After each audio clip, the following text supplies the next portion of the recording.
Security forces का शुमाली वजीरिस्तान में खुफिया मालूमात पर ऑपरेशन, 5 दहशतगर्द हलाक, भारी मिकदार में असलहा और बारूद बरामद, फायरिंग के तबादले में 28 साला सिपाही शब्बीर फर्ज पर कुर्बान।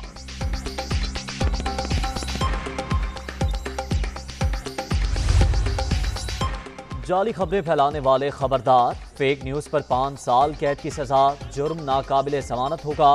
पाकिस्तान इलेक्ट्रॉनिक एक्ट तरमीमी ऑर्डिनेंस आ गया, किसी को भी इस्तिस्ना हासिल नहीं, वज़ीर आज़म पर भी मुकदमा किया जा सकेगा।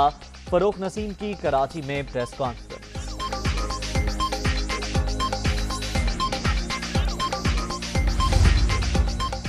और तहरीक अदम एतमाद, हर सियासी जमात का आईनी हक, दिन करीब आते ही इमरान खान हमारे अरकान को दबाव में लाने की कोशिशें कर रहे हैं। पेशावर से फोन कॉल्स कराना बंद करें, सियासत के मैदान में सियासी अंदाज में मुकाबला करें, मरियम औरंगजेब का चैलेंज।